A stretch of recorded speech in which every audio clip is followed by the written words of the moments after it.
I am in between two amazing men with Parkinson's. Oh, where's our new group? Amazing Men with Parkinson's. Yes, sounds yeah. like a sounds like our next, AMPs. yeah. Where is Melissa? Well, we have Carl Beech here with us today. Carl. Yeah, it's been amazing to be with you. He swam over. Yeah. He swam over. Yeah. Was it a long swim? It was a very long swim. Yeah, especially with a bad right arm. But yeah, I don't know, how long have I been here now? Is it 3 days? You've been here for 3 days. Feels like 3 months. And we just stop. And I wish we could show a picture of what it looks like outside because it's very glorious. Cool. 85 degrees. Yeah. Sunny. Balmy, tropical, beautiful. It was the coldest week Yeah. this week. I was thinking it's even get worse. I know. But it was like the coldest. But anyway, so thank you so much for coming. It's been a pleasure. We had you on just 2 months ago or a month ago. Yeah. And we saw amazing things with your Beech Band. Yeah. So if you haven't seen that episode, catch that episode. I can't remember what number it is, but it doesn't matter. Steve will put it up on the screen. Welcome to The Secret Life of Parkinson's, a podcast created by people living with Parkinson's to help break the stigma of a disease no one likes to talk about. Now here are your hosts, Jessica Krauser and Brian Baker.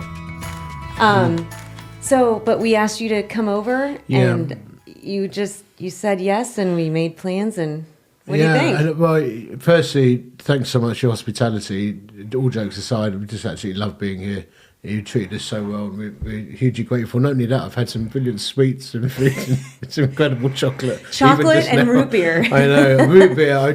My love of root beer is, apart from that first restaurant where I didn't realise you get refillables, and I had about 4 litres, and then I hated root beer that evening. But now, now you're back. I'm back. I'm back on form. Yeah. So, but no, it's been an amazing trip, and actually, it was. I wouldn't say not stressful, but it was a big test because I've obviously been using the Beech Band with people and demonstrating it, in one-to-one settings and so on, or just in small groups. But I think the biggest moment was you pulled together a large group at the gym, Melissa's gym, and which, by the way, is amazing. I've not seen anything like that.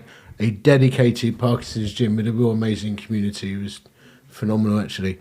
But to then walk in and see them all sitting in rows. And did that scare you? No, I mean, I love giving talks, but it was the thought that then they're going to come out the front and say, try the band on my symptoms. That's a vulnerable place to be when you've invented something and your name's on it, But amazing. It was amazing what we saw happen. And then again, last night, a great meeting at the barn with a group of people. So, and other stuff in between. It's been brilliant. Yeah. And exceeded all our expectations.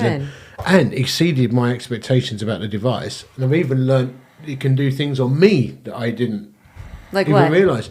Well, my balance is slightly compromised. And it has been getting progressively worse. I think it's one of those things that you try and ignore because you don't like it. I've always been quite a precise person. I did a lot of judo back in the day, rugby and so on. Always been well balanced, but that's been a struggle. But when we were in the gym, someone said to me they've been struggling with their balance, and I said, well, try the band. And they put it on the same side arm that they struggled with their balance on, and it looked worse. So I said, well, pop it on the other arm, and they were rock solid. Now I said, well, put one on each arm, and they were rock solid on both legs. And I did it myself only this morning, actually, in the hotel lobby with Richard, and I was like a flamingo. I couldn't believe I could stand on one leg and flap my arms about. I'm like, I'm incredibly stable with the device on, and I didn't even know it could do that. So yeah, incredible. That's awesome. What are your thoughts? Because, I mean, yes, when we saw the video or when we were interviewing Carl, we were both like in awe. But it still takes, and I hate even saying that. It's like you want to, yes, believe that this can happen, but you're still like, but it's so simple. Like, how does that work? And so, you being a pretty big skeptic. No, I mean, I've been not in a bad way. I'm just saying. No, I'm usually pretty skeptical, but pessimistic. Pessimistic, yes. No, but I thought this thing's got to work. He's on to something from the get-go. I think you and I both did. And the results from seeing those people this week was just confirmed it does work. Yeah. And had I not been there, I don't know if I'd be a believer, honestly. Yeah. But because it's the range of symptoms, right? It's the range of things that it deals with. I mean, even one lady, she was getting quite bad dystonia in the gym, and all I did was I didn't even strap it on her. I just held it on her arm, and her dystonia eased completely. Mm-hmm. And you wouldn't believe that unless you see it. I think. Yeah, and it didn't. It's not a cure, so I don't know. People were expecting it to. Oh my gosh, I don't have Parkinson anymore. No, it's a tool that we're going to be able to use hopefully to help with our symptoms. That's what I think was really important that you called out, and you have too. Yeah. It's like this is not an end all be all. It's not going to stop progression. It's just something that we can use. And again, like our nonprofit is all about how do we live better right now. Yep. It's going to be affordable for people to be able to buy. Yep. Yeah, that's the thing is if somebody was, Here, you have the watch on, right? Yeah. Turn it on. Okay. Might take you a little bit, but anyway. I'd like to hear you speak clearly. What are you trying to say? You were mumbling. All right, anyways, no. Anyway, but we had a couple people that it didn't work on, and we had one person last night that their tremor got worse. Now, which is really interesting. Yeah, because now I've got a theory about that with tremor. We think we need a different device for tremor that's adjustable, because I found the frequency. Because we found that if the tremor that someone has, the hertz of the tremor, the speed of the tremor, is within the range of the Beech Band, then it either diminishes completely or stops. If it's outside of the range of the Beech Band, it either amplifies the tremor or has no impact, which tells me there is a clinical process taking place. This isn't placebo, like something's happening. So I think for tremor in particular, the Parkinson's tremor, we need to be able to have, say, 4 or 5 settings. I don't think it needs to be a big range. It just needs to get within the range of the tremor. But with benign essential tremor, as we saw last night, it stops it dead in nearly every single case, which is fascinating. Yeah. Parkinson's tremor needs to be an adjustment. Benign essential tremor just stops it. And there's a lot of people with benign essential tremor. Yeah. Like it's more common than I thought it was. Yeah, like I said, and it did work. I mean, the majority of the people that I saw try it on, they had some type of, they said, yeah, this is improving and that's improving. We had the gentleman yesterday who had the essential tremor. Yeah, he had essential tremor. And he was amazed because he wasn't expecting to try it. He was, I think you just locked it on his wrist and he would try it, so let me know how it goes. Yeah. And he was amazed. But he came running over to me and went, I'm a believer. Yeah. It stopped my tremor. Like, well, because he was even holding a wine glass, because he said even just recent times that he's been out, he's like, my left has been getting worse. And he's like, I'm literally watching myself hold this and I'm not dropping it and it's not moving. He's like, he was just... He was quite emotional actually about it. Yeah. And we had people get emotional at the gym the other night or the other day when we were giving it. Same thing. It was stopping their tremor. It was helping them walk better. Yeah. Oh, and that's the fascinating thing, right? That's what some people were saying, I want this to help my voice. And then they found actually it was their walking that improved or dyskinesia and not their voice. But then when they got used to the device, then they realised they were speaking louder as well. So it's really strange. And people have expectations. Yeah. But then different things happen. So we're going to show a couple clips that we took at the gym just the other day of people at PDNextSteps. But to that point, I took people in the back so that we could just walk on our own. Because I think they were like at first, nervous. Yeah, there's a big crowd. Anxiety. There was a big crowd. No. Which you wanted to kind of get them off their adrenaline rush of being in front of everybody, I think, too. Which was then, I guess, probably not the best idea because then we didn't get a good before. But we have plenty of video of these individuals because we work out with them all the time. But anyways, when I was walking with 2 of the guys separately, they were so focused on their walk. And I was just having a conversation with them because I was focused on their speech. And they didn't even realize how much better their speech was. Yes, right. And Yep. so, because they were so excited about the ability to like, walk and have that flexibility. And what everybody said is like, they just felt a calmness or like the tension, just like all like relaxed and kind of like, just does something. And so then when Melissa came in the room and she was like, well, how's your speech? And they both said separately, they're like, well, I'm sure it can be better. I'm like, you just had an entire conversation with me without stopping, stuttering, and I understood everything you said. Yeah. I was like, so it's just something that they didn't even catch. Yeah, really interesting, isn't it? Like, it's almost you get so overwhelmed by something else, you don't realise you've got the gain elsewhere, or you've got so used to you thinking, I just can't speak normally. When it starts happening, you don't even recognise it because we've so programmed ourselves to think we can't speak. Yeah. And that's another interesting thing. Like when we tried it on people with severe freeze of gait, they were looking at their feet, expecting still not to be able to walk. And I was having to say to people, no, just look at me and look where you want to go. And actually, you are going to be able to walk now. And as soon as we did that, they're like, oh, yeah, I can. Because I think what Parkinson's teaches us after many years, you can't do this anymore. And you are going to fall or you are going to freeze. You put a Beech Band on and you just get used to it and go, actually, remember how you used to walk before you had Parkinson's? And then, one guy, wasn't it, Denny, he went straight through doorways, which he's never been able to do, or not for a long time. He hasn't been able to do it for a couple of years. Yeah, and then I said, what about the doorway? And he went, what doorway? Because he just went straight through it. And that was quite emotional to witness, actually. Yeah. He said to me, I'm not going to let you get on a plane unless you leave this with me. So I said, I can't do that. I felt so bad. But, yeah. That's soon enough. It'll come. Yeah. Were you going to say something?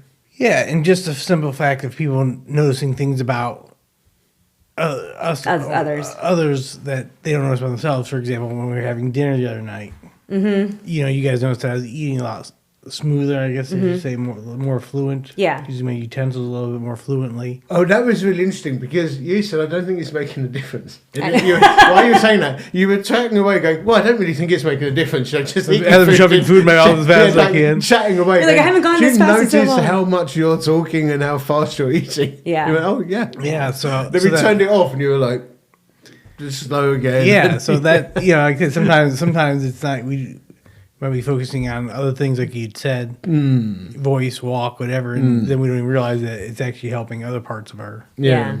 All right, so let's take a minute real quick, and we're going to show the clip of Denny walking. So check this out. This is Denny, a retired Major General of the United States Army. In 2022, he was diagnosed with Parkinson's, bringing new challenges to his life. One of the toughest is freezing gait, a symptom that makes walking difficult. Even a short walk from his couch to his bedroom can take several minutes, as his feet sometimes feel stuck. But thanks to an amazing tool called the Beech Band, Denny has found a way forward. By simply strapping it on, Denny can get up out of his chair and go on his way with ease, overcoming moments when he would otherwise feel frozen.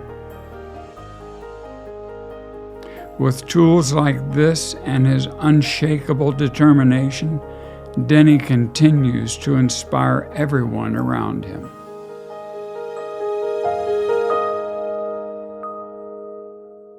So that video was amazing. I mean, I was actually there with him. His wife was there. And to be honest, he did that, and he did it so well, and he was in front of people. So I actually felt bad, and I was like, I wanted to, tell everybody, kind of like scatter a little bit, give him some room. But you had to help him, though, like you said, with some good cues. So I think that's important for people to know when this does come out. Yeah. There is still some, it's not just putting it on and it's like, I'm good. I mean, some people, they put a device on and they're just good to go. Other people need a bit of encouragement. And there were things like, Denny was walking through doorways, getting in and out of chairs. Up and down out of the chair. But then suddenly he started looking at his feet and he started focusing on the device, and he could see that he was overthinking. And I just walked over to him and I went, "Let me show you something." I just knocked the device off. So give it 20 seconds, pop it back on. He was good to go again. Yeah. Because he just like break that loop in his mind, which is I can't do this. Yeah. Because there is a knack to using the device for different things that are happening. Now, for my speech is all right at the moment. But if I try to balance on one leg, my speech would fall apart. If I try and do certain things I can't do, then something about bandwidth restriction. And so I have to tell myself, don't look at the device when I turn it on. Don't follow the beat. Ignore it as much as you can. And when I mean ignore, you can't ignore that something's vibrating on your wrist, but don't follow the rhythm. Yeah. So it's things like that for speech. For walking, again, don't follow the beat. Just think, okay, it's there, and I can walk. It's fine. If you start focusing on it too much, it seems to compromise its ability to a degree. However, for other things, you do want to look at it. So if your left hand's tremoring, you get fixated on your left hand's tremoring. So I said, well, just look at the device. Just take your attention away from that. And then they'll look round and their hands stop tremoring. So it's really weird. And then for some people, if your balance is compromised on the right side, we say, well, put the device on the left side. Because that worked with Liz. And that works for me. Yeah. So if I put it on my left arm, I'm rock solid on my right side. But for you, when we put it on your left leg that was tremoring, we actually put it on your ankle. Yeah. And that stopped your leg from tremoring on that side. So that's... Yeah, it's not like I said. There's whenever these come out, people are gonna have to play with them a little bit. Yeah. Play with it a bit. Yeah, have fun with it. Yeah, because like I said, it does. Which amazed me. I was like, well, wouldn't you put it on your tremor side, the side of the tremors? But no, It actually amplifies the tremor sometimes. Yeah. When you put it on the side of the tremor, it seems to amplify the tremor. Right. It's crazy. Amplifies it. What side do you have yours on right now? My left side, because my right side is The affected? more affected side. Okay. Did How you does try it it feel? on both? No.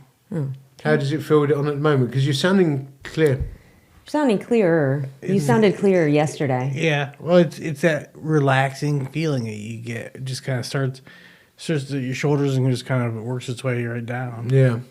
It's a super calming device, actually. There was only one person who said, this is really annoying me. He said, it's really aggravating. So when I put the smartwatch on him, which we've got an app now for smartwatches, Android watches, he was a lot better with it, actually, and came back to me later saying, this is really good. I really like this. Because it's almost like a softer... Yeah, it's soft. Yeah, there is I tried the smartwatch. It is a softer, not as aggressive vibration in that, and I didn't like that as much as I did the device itself. I like the more aggressive vibration, I guess. Yeah, it's I can just as effectively use the smartwatch, but personally, I do prefer the device. I like to know that it's there. It kind of gives me a confidence knowing that it's there and I can feel it, But yeah, I think when we get them out to the States, or anyone in the UK listening to this, or and you get one, the worst thing you can do, I think, is put it on thinking this is going to stop everything I've got and I'm going to be absolutely fine, and get really anxious about it. Like, is this going to work? If you get anxious about it and fixated on it, it's not going to help you. The best thing you can do is put it on and just chill out for a few minutes. And when you take it off, sit down. Right, and that's that was something a really we learned. good point. We've found this a lot, particularly if we've got balance or gait issues. Yeah. If you turn it off, a lot of people feel like they've been dropped from a cliff or a little bit dizzy. And I think it's because you become so relaxed and, so able again, that when you turn it off and that signal's lost, it's just such a shock. You're like disorientated. So when you turn it off, just sit down. So when I turn this off for my speech, 90% of the time, I'm really bad when I turn it off. Now, I mean, I'm having to concentrate quite a bit to keep my diction this clear at the moment, because I can feel my speech is degrading because I'm speaking a lot. When I put this on, so it's on now, there's not much discernible difference for you at the moment, or maybe a little bit clearer, probably a little Faster. bit faster, a little bit crisper. I'll leave this on for a few minutes, and then when I turn it off, it will shock me. I'll just like come into a halt, even though I'm peak meds, because I so relax into my speaking again. You know. So have you noticed, does it seem to work better for people who are further down, like the severity of their symptoms versus not like, so like my symptoms aren't, well, actually this week, and other women with Parkinson's know this, you have different weeks that you're better than others. This happens to be a good week for me, but do you think people experience it differently who are worse? Depending on how advanced they are. I think in the early stages of PD, like really early, and let's say you've got a slightly compromised gait or the beginnings of tremor, you're probably going to find really strong impact. Like it'll probably just resolve anything. It doesn't matter about the hertz of tremor. You'll probably just find it's going to work on it. As you then progress in the disease, like us, and you're getting dyskinesia, tremor slightly amplified, you probably need to play around with it a bit. Now, if you had dyskinesia and you put that on, I think it would stop it dead.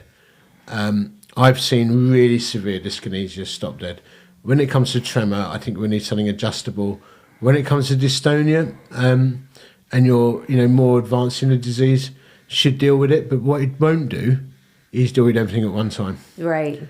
So I almost so now have to, we're from one each leg, yeah, one each arm, round your neck. I mean, neck. I find that if I need to walk and I put it on, I can walk fine, and then but it won't help me speak and walk. If I resolve my tremor or balance and I try and speak, then I won't speak clearly. It's almost like I can direct where I want it to help. So one thing that I wanted to touch on as well is we had a group get together, or a small group get together just last night, and we had a movement disorder specialist there among other people. And we were actually, I think all three of us probably had no idea what to expect from hearing from somebody in the scientific realm. Right. So do you want to explain like what he was talking about? Yeah, I'm always nervous about that, actually, because what I'm doing is so left field. But I had some confidence because we had a woman called Sarah Rigger who's had PD for 40 years. She's a clinical researcher. She had seen the benefits of it. So I know that clinicians were starting to embrace it, as speech therapists as well. But when you're in front of an MDS and you're saying, look, this is what this thing can do, that's always a challenge. But I was so encouraged. Because essentially, I mean, I'm going to paraphrase a bit, so I'm trying to remember exactly what he said. But he said something like, look, actually, there is science behind what you're doing. There is established science and different strands of established science. But what no one's done before is put all those strands together, put it into one device that works. And actually, that's what you've done, and well done. You know, and I'm like, I wasn't expecting that. And he talks about distraction and signals to the brain and various other bits and pieces. Because I'm not a clinician, I'm not a scientist, and so I don't make scientific claims. I'm a patient who found that something worked. But it was so good to hear an MDS say there actually is science, and this isn't placebo. This is a clinical thing effectively that's happening. And then when I was chatting to him afterwards, and he was talking about different things and technologies that they're looking at, which are quite exciting, which could link to this device. I'm like, wow, this is super cool, actually. And he was also diagnosing people on TV and saying that person could potentially because we were functional showing disorder. Yeah. Okay, so did you guys ever know functional disorder? No, but so I thought we grabbed the FND, phones, are Googling and seeing. I know. Right, so functional neurological disorder is being diagnosed increasingly in the UK. But what he was saying was that you can have two things running together. So you can have Parkinson's and a functional neurological disorder. And FND doesn't always respond to L-DOPA, or doesn't respond to L-DOPA. It does not. Does not. So he was looking at some of the videos where people were getting help from the device, like radical help from the device. He was saying, okay, she has got Parkinson's, but she also has a functional disorder. And the meds are helping the Parkinson's, but your device is clearing up the functional disorder. That is so And he said, what you need is someone who can go and say, that's that sort of tremor, this is that sort of gait issue. And then, you know, we all know where we're at. So almost like the device could be, it could be a diagnostic tool. Mm-hmm. Yeah, Yeah, you I mean, never know. who knows what way it's going to go. But it was so good to have an expert basically saying, yes, this works. This is a thing.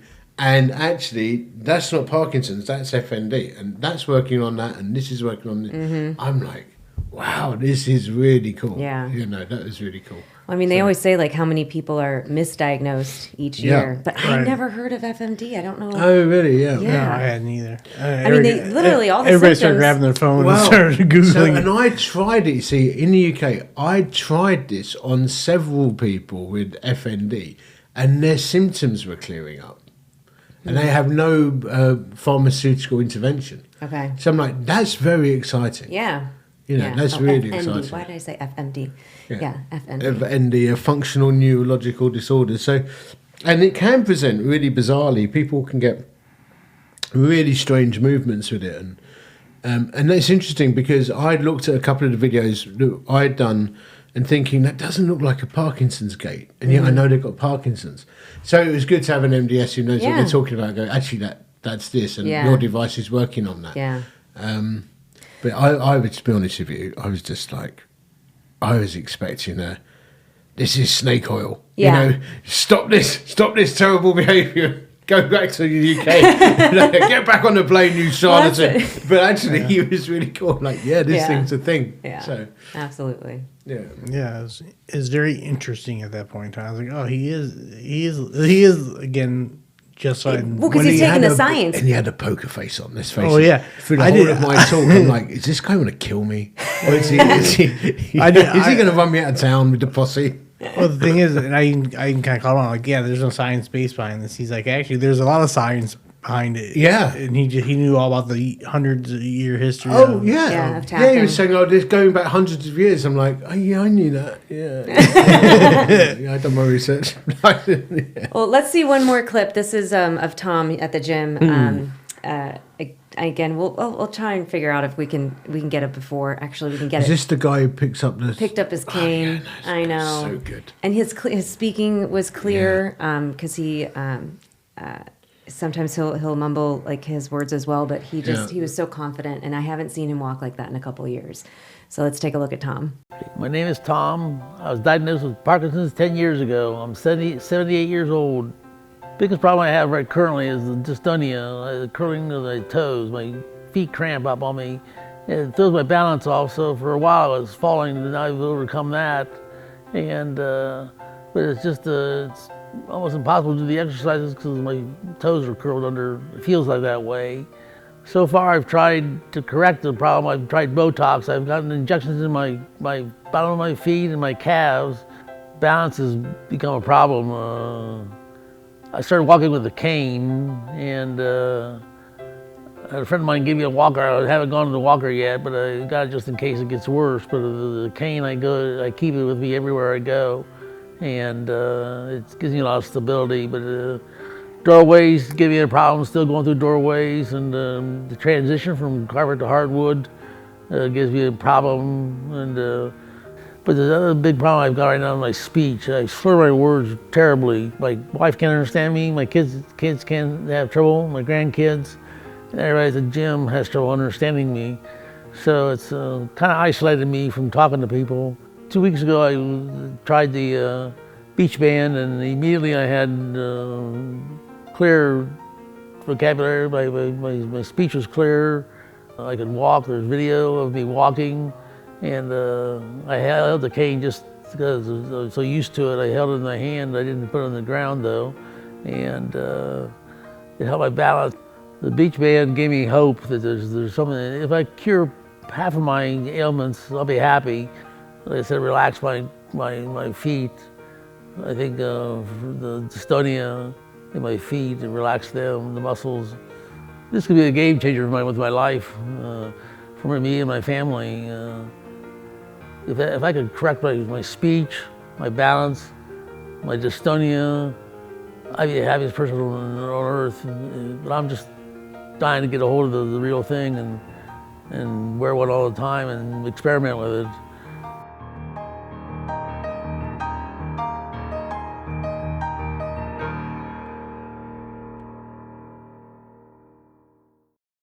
It felt like I was at a healing rally at that point when he picked his stick up. Oh, I know.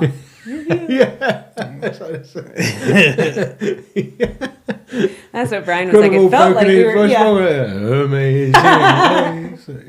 Like I said, it did. It felt like if I'm I not have on my Benny in white suit. If I wasn't there, if I'm not there, I'm not believing. No, this. actually, not even if I wasn't there in person. If I didn't, like, if I could have still been watching it, but it's because I know these individuals personally. Yeah. And to see it happen, it was like, wow. Yeah. But to be there in person, Yeah. Was But I even- mean, like even last night we had Liz. Liz was using Oh, it she in tried it? dystonia and balance. Oh yeah, and the jumping jack lady. yes, Kathy, She she did jumping jacks. Liz's toes were curling up yesterday, Mm-hmm. and she put it on last night. And Yeah, amazing. then Dave Put his jacket put on. his jacket on without any problem very quickly. Well, I need to get that clip off Melissa actually. Yeah, that was a good one, especially because I literally just helped him put his jacket on a week or two ago, and he's like, "Thanks." He's like, "I hate when people do that Can for you me." get but Melissa to send that clip to me? yeah, Oh, brilliant. yeah, absolutely. So now that it's out there, I know you're going to be getting like a flood of emails, I'm sure. But, so tell us the plans and what to expect. So we did a 2,000 trial run, ordering one in the UK in January. It sold out within hours. So now we're busy looking at fulfilling those orders as fast as we can with the most high quality device we can. The device that you're looking at here is not how it's going to look. It looks sleeker, it's better designed, more robust. So Is it going to give the same vibration? exactly the same mechanics in terms of what you feel, but it'll just be better put together. Because these are 3D printed concept devices we use to demonstrate the concept. That just so everybody knows, we are not allowed to keep. So don't ask me if you can get a sample because I'm not. We can't keep them. I don't, and the reason is, you know me now. I really want you to have these devices, but these are trial devices. They're not being stamped to the right authorities and Right. all that kind of stuff. Yeah. So, and I don't want you People's bursting into safety- flames and suing me. Yeah, I don't. people's safety is definitely first. Yeah, so so just absolutely. hang on, everybody. And we want to deliver high quality devices at low cost. So we're doing that in the UK, and then we anticipate going to scale manufacture around April, May time, when we'll say, here we go, UK, order as many as you like. We think that's going to be quite busy. And then at the same time, we're working on permissions for Europe. So we have to do things like UK CA marking, CE marking. There's an equivalent for the States. And then we hope that by the third quarter of this year, we'll either be manufacturing in the States or shipping from the UK. We've got to look at, the best way forward. And of course, there's stuff like, raising the appropriate funds we need and all of that stuff. But we anticipate this being a global device by the end of 2025, and we're going to be shipping to the US as fast as we can. And of course, as you're able to, with friends like yourselves and partners, we're going to get some samples out to you so you can play around with them and stuff like that. Awesome. Yeah. That's great. Thank you so much. Great. You always end like that. No, it's It good. is- It's good stuff. It has been so much fun having you here, having you in person, being able to see these things, this work in action, on myself and on others, and it's just been such a pleasure. Oh, I just say final thing. The app will be global and is coming out in the next few weeks. And that's for Android. Android, iOS, a little bit fussy of what we can do to their devices. We hope in time we will, but this will be coming out, and there'll be an approved list of watches that we know it works on. You're going to need an Android phone as well, but yeah, this works really well, and coming out very soon. Well, let me know when then we can just share that information. Fab. But if anybody needs information, they just need to go to your website, right? Yeah, beechband.com. Okay, beech.com, band.com. Band. We'll put it out there. But all right, well, thank you so much. Thank I know you. you're flying Thanks for out today, hospitality. so I appreciate it. Thanks for the laughs as well, and the Wendy's burger. And the we had. Wendy's. Oh, it's really good. I know that was good. That was a good little lunch.